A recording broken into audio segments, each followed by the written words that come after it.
Mr. Chairman, members of JPAC, good morning. It's my pleasure and an honor to be invited to share my thoughts and the insights that have emerged from our collective efforts under the Waterloo Global Science Initiative. This is a partnership of the University of Waterloo and the Perimeter Institute in Waterloo.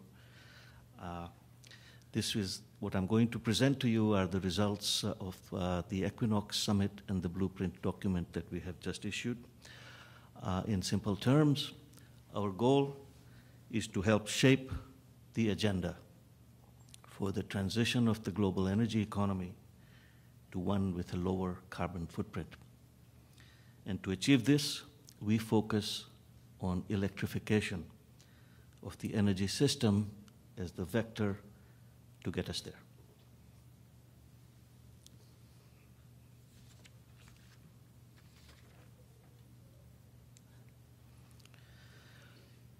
Our primary challenge can be described as either too much of one thing and too little of another. Not enough energy to satisfy the coming boom in demand, and too much of the climate change changing greenhouse gases by the types of the energy that we use, coal, oil, and gas. And as the emerging economies begin to ride the curve of wealth creation that is so dependent on growing demand, how can we at the same time reduce the use of energy from sources that makes the problem worse? Over the last 20 years or so, the world has come together round after round of discussions, negotiations at the highest levels, talking of emission targets and limits, compromises and compensation, only to end, for the most part, in disagreement and in acrimony. Witness the failures at Copenhagen and the inconclusive outcomes of Cancun, Durban, and so on. So we said enough and began by asking the question, what can science and technology do? What can innovation do to deliver meaningful change? Is the promise of innovation really the only joker left in this deck of cards? Or is there a king somewhere in there? I hope to provide you with some fresh thinking and to help try and bring coherence to this rather complex problem.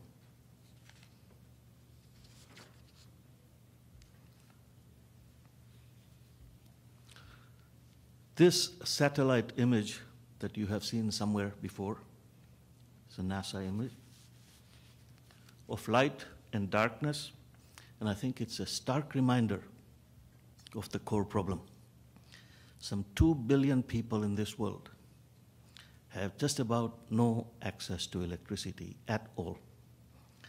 So rooted in this disparity is the source of many of the public policy debates about energy access, energy security, energy affordability. If lack of access to modern energy service continues to remain beyond reach for a very large proportion of the world's population, what is the case for a sustainable energy future? And if the unintended consequences of energy use on the environment result in unacceptable impacts on the climate, is there a credible pathway forward here?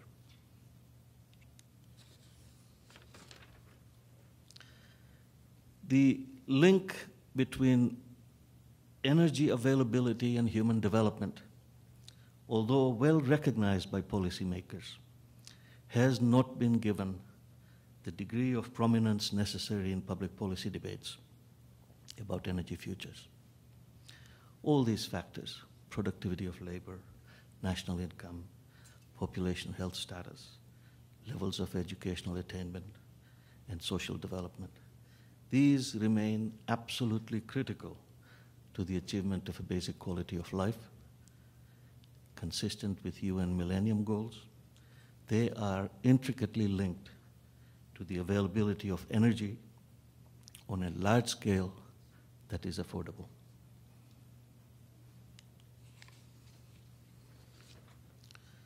Now, this much is clear and well known. The demand for energy, determined largely by population growth or demographics, and the existing structure of global economic production. A slow but steady transition from energy poverty to some level of requisite need really determines the rest of the equation. By 2050, the world population will rise to around 9 billion people. So with no change in the global development profile, another 2 to 3 billion people would be living in energy poverty. That's the base case. The next profile reflects the UN goals to eliminate extreme poverty to a low poverty world. And the next one is a depiction of a relatively prosperous world. Population growth and rising living standards combine to set actually a formidable challenge, energy challenge. We are looking at a doubling of energy demand or a threefold increase in energy demand to 2050 from current levels.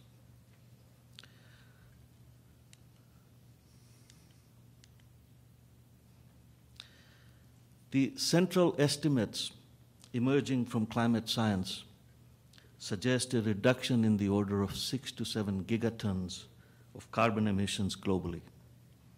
That will be necessary to get us to a level of 550 parts per million carbon dioxide associated with the 2 to 3 degree rise in temperature. To achieve such a reduction is indeed a near Herculean task, an almost revolutionary step change required to transform the global energy system.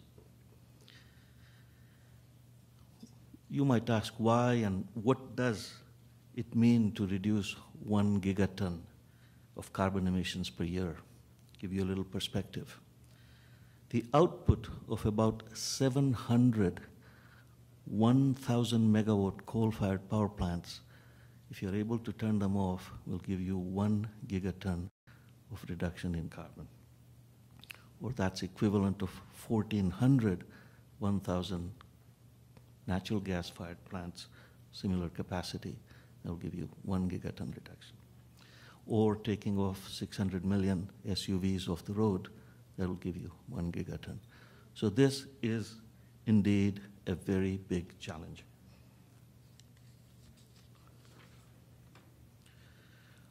Of today's global energy consumption in power units, we consume 16.5 terawatt years. 85% of this is fossil-based energy, only 2.5 terawatts, 15% of it is non-carbon forms of energy. This will double by 2050. In simplest terms, the next 15 terawatts of energy, the new growth, let's call it, will have to be non-carbon based energy, combination of hydro, renewables, nuclear, and so on. Now, this is a multiple of 6 times of today's installed non-carbon energy capacity in the world. And that we will need to put in place over the next 4 to 5 decades new infrastructure that is equivalent to the entire existing global energy system today. Give you a little sense of the magnitude of what a terawatt year is. A terawatt year is equivalent to 1,000 large reactors, equivalent of 1,000 megawatt size reactors, operating 24 hours, 7 days a week, all through the year. That gives you a terawatt year of power. So simple message is this. Challenge is big. And this is even so if we assume that the global energy intensity, that is the efficiency of energy used per GDP produced, improves by a factor of 3 by the end of the century.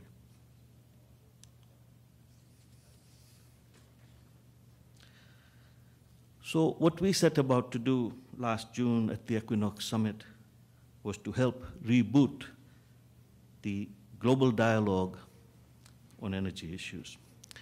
We began by asking, what future is it that do we want to have? What cutting-edge science and emerging technologies that exist today that hold promise? And can we imagine how they might contribute to the future that we want to create? We work backwards to create and explore innovative pathways and to imagine the transformative power of science. And then explore how to practically leverage the insights that emerge through integration with policy, business, and social opportunities. At the heart of the summit were 3 key groups: the quorum of scientific experts with their vision of future technologies, the forum of young international leaders, some of the most insightful and energetic individuals I've had the opportunity to work with, and many senior advisors who help the participants work through policies and business implementation strategies. There was representation from 14 countries, covered every hemisphere and continent, and we were able to capture the fresh perspectives from a truly international and multi-generational group. The emphasis here is on global thinking, the long view, and the need to engage our young leaders and to create a pathway for their future. The blueprint recommendations are a start, and we invite communities around the world to join this conversation and to make this document a living blueprint, just as the participants at the summit now take that world out to the world.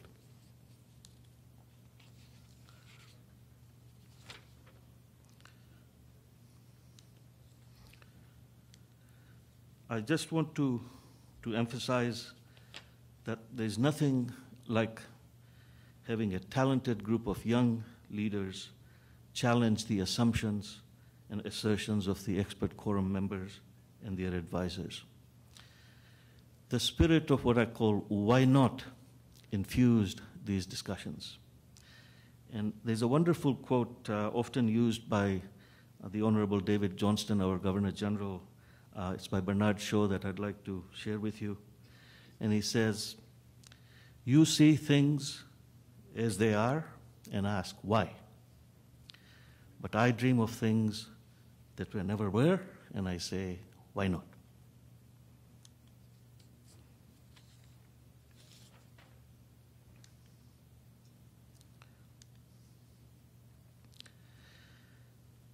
We focused on generation, distribution, and storage, and the associated challenges, technologies. And the societal needs are framed essentially as a multi-layered set of considerations. Knowing what we know about global energy transitions, that they are an epochal phenomenon with long lead times, and it will take anywhere from 50 to 70 years to achieve. So quick question before us then is, how can science help accelerate the global energy transformation? Here is a classical matrix, one way to map the landscape. We began with a model of the global electricity system based on generation, delivery or distribution, and storage for electricity to help guide these discussions, and how new and emerging technologies can be integrated into this model. The discussion quickly evolved into a detailed exploration of the societal context and business goals into which transformative technologies must be integrated. We like to describe this as the concept of a low-carbon electricity ecosystem. 3 of the pathways focus on technologies for the generation of constant, reliable baseload power, deployment of grid-scale battery storage to support renewable energy storage, renewable energy expansion, development of enhanced geothermal power, and accelerated development of advanced nuclear power. Smart urbanization and off-grid electricity access are the other 2 pillars. We illustrate the technologies that have the potential to bring about transformative change, but recognize that each technology is situated in a wider technological landscape, part of an ecosystem linked to its constituent parts. So whether it's vanadium flow batteries, enhanced geothermal systems, organic photovoltaics, superconductors, and so on, we view these technologies as the germinating seeds for the pathways from which social momentum and refined plans can grow. Future success of any technology is, of course, uncertain. But our thinking was to begin with an end in mind. Identify those that hold promise and not be constrained by the temptation to follow only where the immediate and the easiest short-term opportunities may exist. So the first one is the large-scale storage for renewable energy, the first pillar of this. The pathway that was imagined at the summit for making renewable electricity production a large part of our electricity future focused on the development of large-scale storage, and in particular large-scale battery technologies that could store the electricity when it is being produced and release it when it's needed, to try and make that electricity produced equivalent to what coal power provides us with us today. There are 2 fundamental challenges for renewable energy related to its variable output and land use impacts. The greatest challenge of variability and intermittency in integrating these technologies into developed electricity systems is well recognized and much work is underway. The low power density and the dispersed nature of the resource brings into play the question of land use and potential social friction. Land use can be benign or not so benign.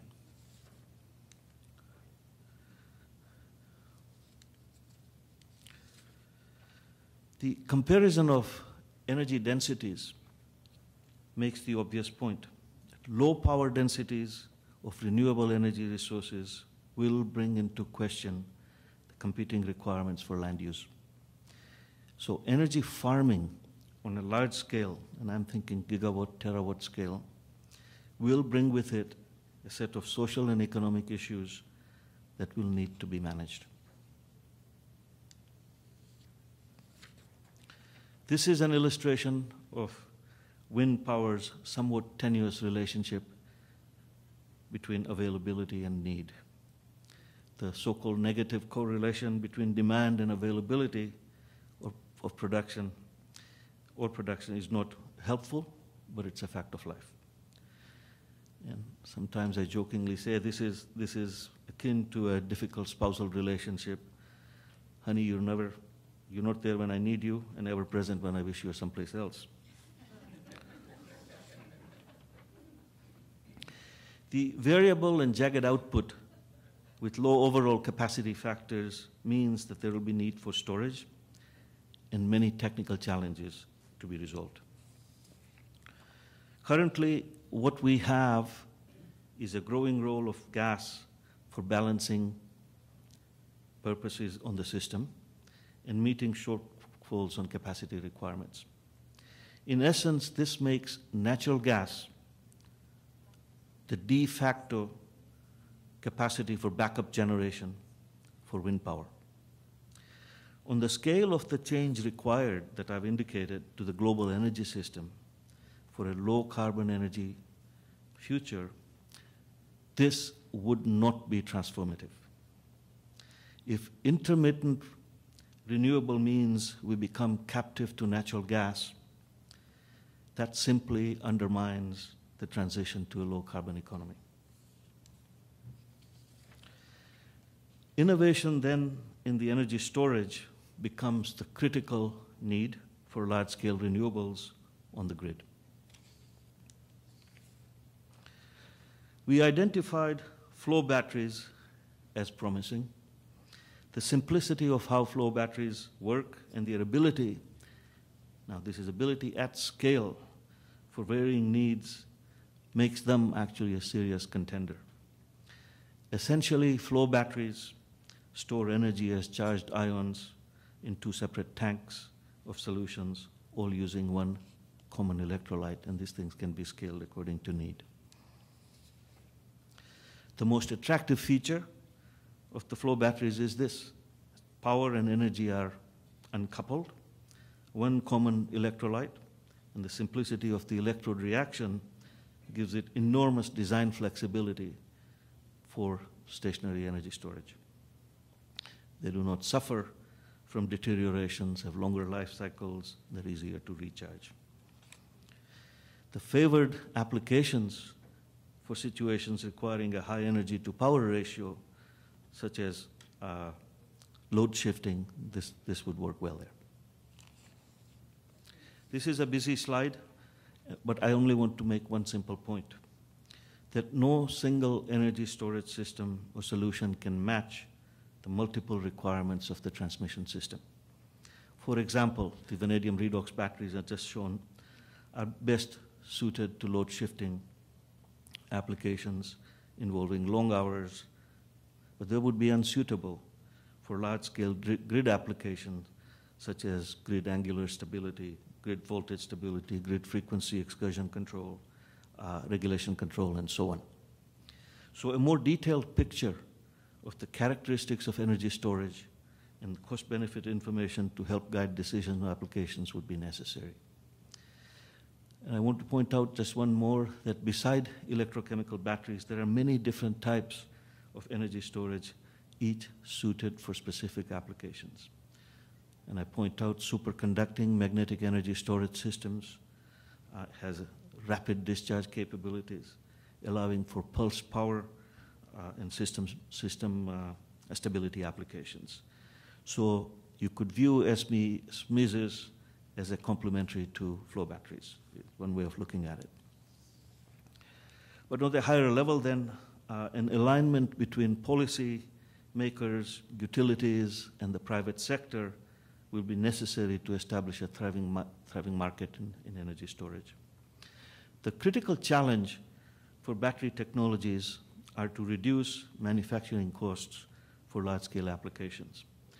And the near-term actions here to accelerate the commercialization of battery storage technologies may involve regulatory frameworks to incentivize the use of battery storage and to prevent or penalize renewable energy spilling.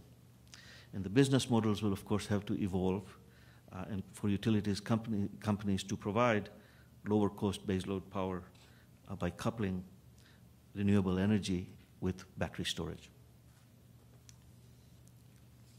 Next pillar is enhanced geothermal power. The heat at the center of our planet offers an almost inexhaustible supply of energy if it could be tapped for electricity production. In the blueprint, we focus on the most important steps for developing the potential of EGS technologies. Demonstration projects that can improve our understanding of the challenges in drilling and extracting heat from these depths, and to prove to the business and the policy communities the long-term potential of a clean and abundant source of carbon-free energy.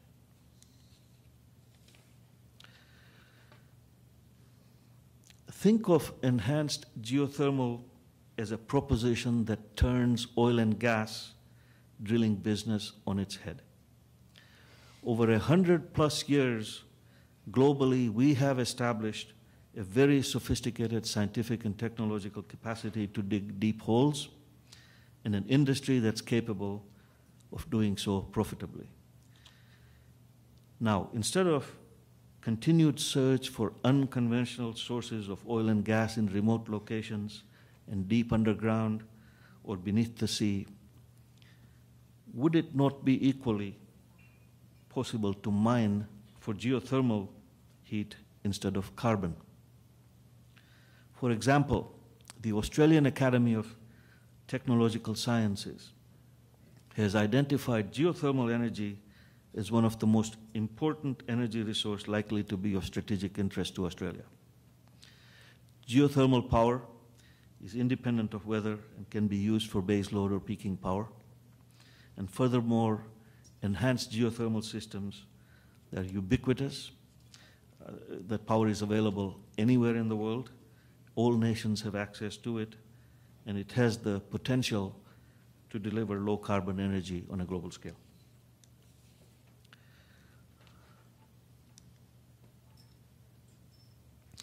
This picture, where EGA on the right-hand side, involves enhancing the permeability of the Earth's crust by opening pre-existing fractures, typically more than 1.5 to 2 kilometers below the surface. A well is drilled and pressurized for enhanced permeability, while a second well is drilled into the far side of the fracture zone. Cold water is then pumped down one well and steam extracted from the other in a closed loop cycle. It will require some water, but it's not that consumptive of water use. So while conventional geothermal power plants are limited to where hydrothermal resources exist, EGS is available over vast areas of the globe where hot dry rocks are found. To give you but one example, for developments currently underway in a country like Rwanda to produce up to 700 megawatts of geothermal energy. Major barriers are obvious and well known: high front-end capital costs of geothermal projects. They currently lack investor confidence and financing, and perhaps the incentives or a price on carbon. Until the technology is sufficiently de-risked, exploration of this resource will be isolated to government-sponsored development. So engagement by major financial and energy players, moving beyond pilot projects to a scale of drilling program for more wells will be needed to make the cost projections attractive to investors.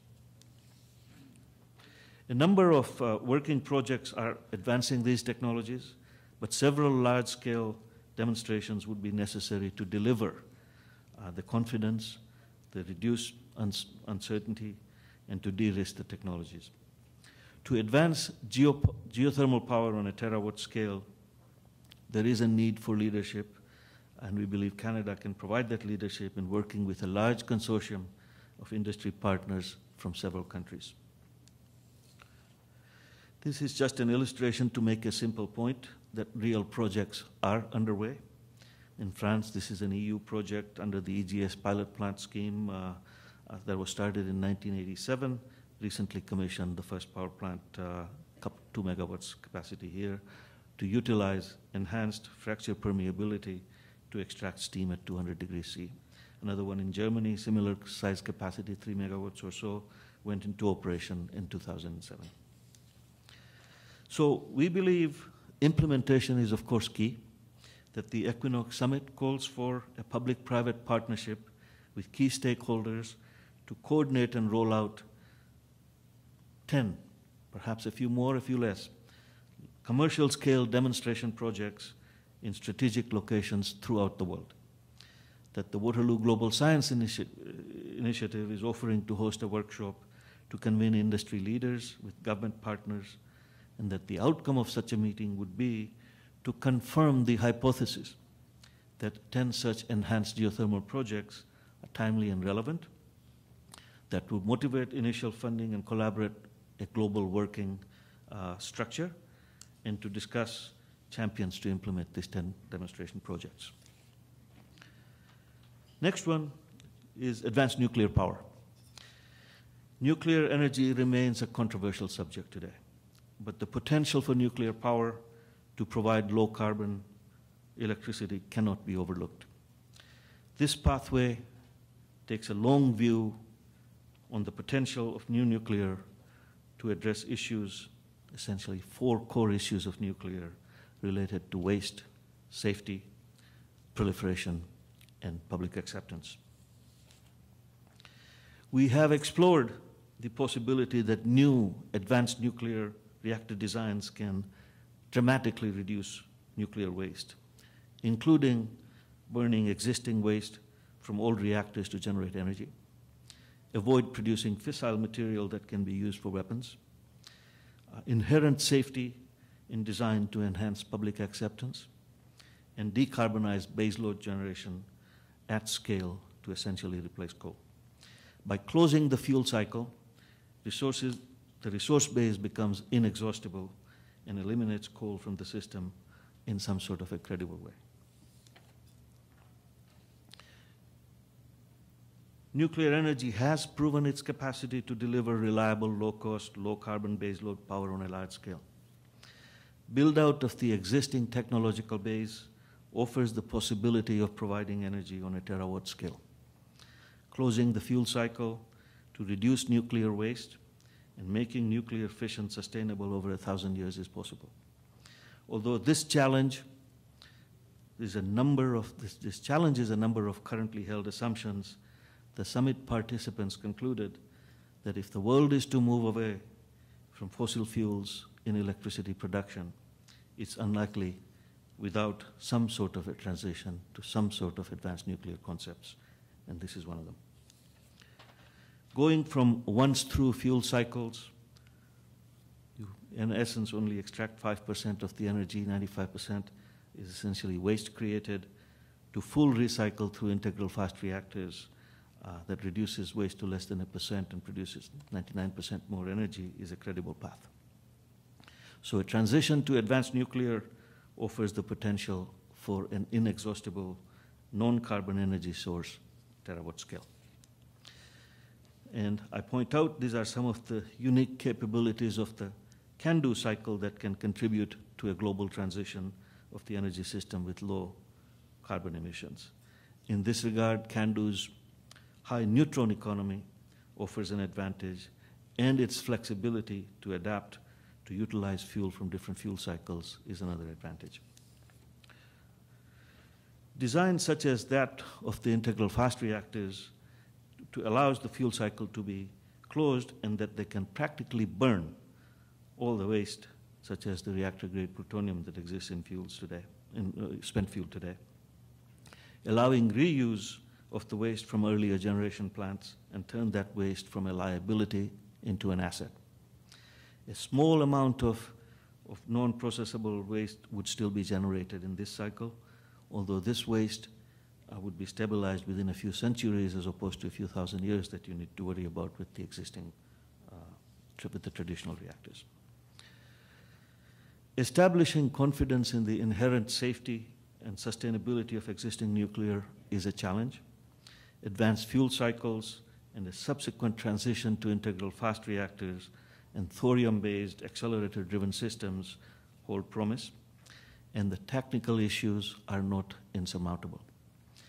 In the post-Fukushima world, public skepticism has translated into policy uncertainty, well known.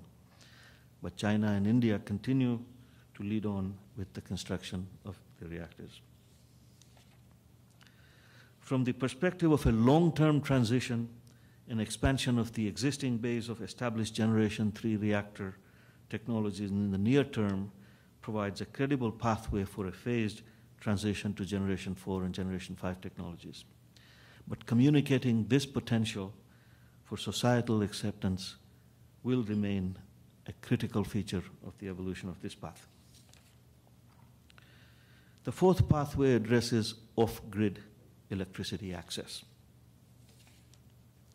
And this is our blunt statement problem and our take on one possible solution, stated simply to really get your attention. We need to bring the benefits of electrical power to these communities, of which roughly 85% of these people live in rural areas. And we need to do this quickly in ways that create a better, cleaner electrical system and avoid some of the major challenges of integration with the existing systems that have taken many years to build with large capital outlays. The pathway that emerged from the summit focused on the creation of inexpensive, portable, and durable technologies that could generate even small amounts of energy. Our view is that the first few watts of electrical power can dramatically improve the basic quality of life to become a critical analyst that then lays the foundation for expanded education and economic development. So lightweight organic solar PV coupled with portable battery technologies is the technological foundation for such a pathway. The strength of organic photovoltaics lies in the diversity of materials that can be designed and synthesized for the device. The goal is to design more efficient, stable devices, often referred to as solar by the meter. Their plastic nature makes them easy to transport, use, and install. They are light and can be installed into or onto irregular surfaces due to their extreme flexibility. They can be installed on a piece of cloth, rolled up, carried to installation point, and laid across a roof. Installation requires no specialist equipment or skills. The tent on this right-hand side of this picture has the capacity for 2 kilowatts of power daily from flexible solar panels. Of course, driving down costs will require identification of niche markets. The technical challenge is to improve the low efficiency of the cells. Currently, they're only in the 8 to 10% range in the labs and 5 to 6% at the production level. Integration of flexible solar into smart microgrids that capture the unique characteristics of rural and remote energy needs is a transformative proposition. This is one way to obviate the need for large capital investments required for expansion of the traditional grid infrastructure that makes it so expensive to provide energy services to the poor in the distant and remote areas. The economics of off-grid access need to be judged against the alternative. This is the expansion of the existing grid. If this can be made transparent and innovative financing such as microfinancing brought into the picture, it's possible to overcome the challenges of energy access for the poor. Picture to say, recognize that the price of power varies with context, and beyond context and price, the value delivered for a critical need will again depend on the situation. If we compare portable but durable solar power, such as organic PV, to burning kerosene at $1 per week, the savings inherent in organic solar PV over the medium term makes a great deal of sense, even when the solar technology is deployed initially are at a high cost. What we're thinking of here is that we need a catalyst to unleash the economic productivity of individuals with very low incomes.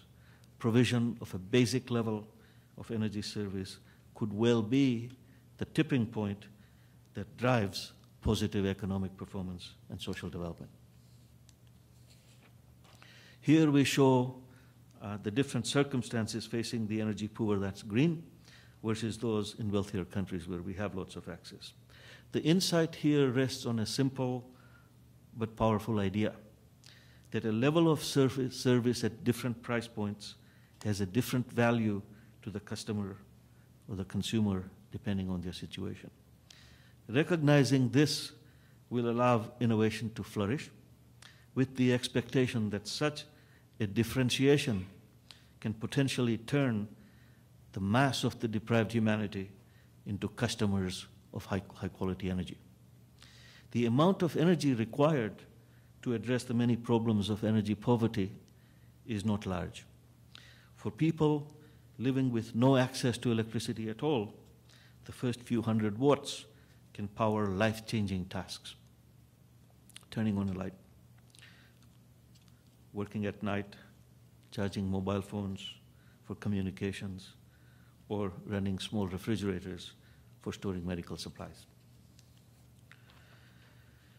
A simple picture to illustrate the state of technology shown here is a system with a PV plus battery and light, cell phone charging. Of course, this won't handle cooking.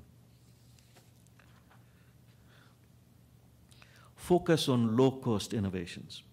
This is the critical pathway for human development goals. The attractive selling points here then are the flexibility, lightweight, resilience, and price. What I have described is only one possible solution for energy poverty reduction, but we stress here the appropriateness of our plan for supplying the initial phase of electrification that is essential for lighting, mobile phone charging, some refrigeration, possibly TV, and so on. But we do recognize the multiple solutions that would be necessary for different needs. Beyond OPV then, the technological developments have to focus on self-sustaining microgrids for off-grid communities, an aggregate of small loads and distributed generation that operates as a single system to provide both power and heat is the vision. A microgrid's distributed energy resource can include high-frequency AC systems such as microturbines and DC systems such as solar and fuel cells. An integrated system that must be able to provide sufficient and continuous energy to a significant proportion of the demand internal to that community through a microgrid, again, becomes a foundational basis for economic development. A simple point then, we have a large and growing market, and the shift in thinking that is necessary and required is to recognize that the energy poor of the world today comprise a powerful market for innovation to deliver. The niche markets I mentioned, such as military forward bases, refugee camps, and so on, can help drive these innovations. And here is a list of possible partners to show how we could approach this in practical terms.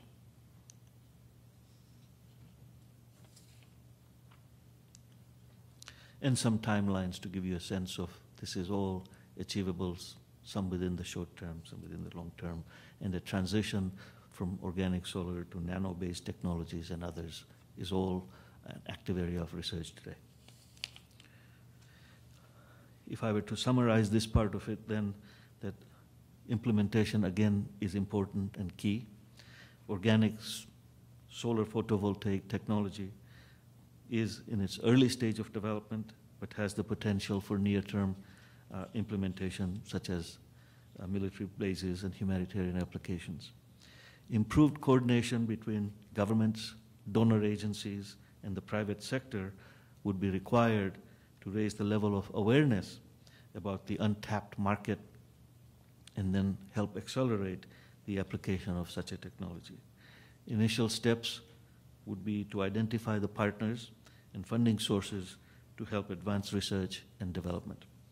So within the next 5 years or so, business models and policy frameworks that would need to be developed to underpin some of these ideas to have them reach commercial application. My last pillar, thank you for your patience so far. Cities today are at the heart of the electricity world. And the world is now undergoing the largest transition in history. Today, more than half the world's 7 billion people live in urban centers, and by 2030, that will be around 60% or so. The smart urbanization pathway that we discuss in our recommendations kind of rests on two core ideas: sustainable mobility through electrification of transport, and the convergence of information, science, and communication technologies with the power sector. To help bring ever-increasing amounts of power into a power-hungry, dense urban core, we'll put an emphasis on what we call concepts of smart electricity grid, smart urban planning and design, and the emerging capabilities of superconducting materials. Now, even if we can generate electricity from cleaner sources, we will still need to deal with the traffic, the congestion, air quality issues associated with urbanization. And a pathway to smart urbanization is the key. Transportation contributes some 40% of the global greenhouse gas emissions currently, and a problem only likely to get worse as these cities grow. So how do we move away from replicating this picture again and again all over the world? What we envisage here is a multi-layered, reinforcing set of technological innovations that combine widespread electrification of transport with the power of data and information and communication technologies to provide us with seamless access to mobility. If ease of access can be delivered at a cost lower than personal ownership, it would shape our individual behaviors and reduce the desire for ownership. The components of enabling technologies are shown in this picture here, and I just make one quiet observation in passing for people to recognize that e-bikes today are the fastest mode of growth in personal transport around the world. Before, I had discussed redox flow batteries in the context of large-scale renewable generation. On a different scale, flow batteries can also be adapted to the transport sector. Instead of, I want you to envision this, instead of filling a vehicle's tank with gasoline or diesel, all you will have to do is replace the spent solution or the electrolyte with a fresh solution at some charging station. Drain and replace with instant recharge by, let's call it, mechanical refueling. And the spent solution then can be recharged at this charging station or the equivalent gas station overnight with off-grid peak power from wind generation. Now, is that not a virtuous cycle, in essence, to replace gasoline with cheap electrons? This has the potential to truly eliminate the dependence on oil for transport and address the limitations of low energy density of batteries for long distance transport in electric vehicles. Buildings are also a big part of the emissions conundrum. Where this takes us is that our buildings and the infrastructure in cities will need to be smart enough to incorporate renewable energy solutions such as innovative quantum-based solar technologies, smart metering, and conduits for power delivery by superconductors, and concepts that begin to achieve net zero emission buildings. Systems for intelligent data collection about building performance and behavior become critical. If we take the view that knowledge made accessible through vast data networks, can be literally translated into power. In contrast to today's power grid, a smart grid enables two-way flow of power, of electricity, and information through sensors, monitoring, and communication and distribution system automation. But beyond smart urbanization, we also need to think of smart energy networks that move towards integration with other energy networks such as gas, distributed generation, district heating, and cooling. And so there are 5 interrelated approaches under smart urbanization that we discuss in the report, and this gets at the question of efficient energy use, of course enabled by smart grid through real-time feedback of energy consumption, promotion of public and self-powered transport, advanced information and communication technologies for transport, and electrification of transport. Where all this takes us is growth of electrification in ways that we have not envisaged so far. Although smart grids can alleviate the need for increased demand to some degree, smart urbanization will translate into a requirement to do more within a very small geographic footprint. Part of the solution then is that we can efficiently meet this through superconducting transmission and distribution infrastructure with a much lower physical footprint and higher carrying capacity. Superconductors deliver, as delivery conduits, deliver power or high levels of electricity service in a very tight geographic footprint, and that's one part of the answer there. Superconductors offer the opportunity to dramatically increase that capacity and efficiency of power transmission in a tight footprint. This is achieved, of course, by allowing more current to pass through narrower wires, and this feature would, of course, be very highly valued as urbanization progresses. In summary, what I state here and would like to say is that this whole concept of smart urbanization is really a combination of smart grid technologies and a powerful convergence or integration through information communication technologies and electrification of transport and superconductors perhaps as an approach to have deal with very increased, large increase in demand in urban cores. This is my last slide. In summary then, what we have done is taken a comprehensive view of the global challenge and provided sufficient details to help shape a pathway for the future that provides a basis for a wealth creation, a reasonable quality of life, and an energy future that's sustainable.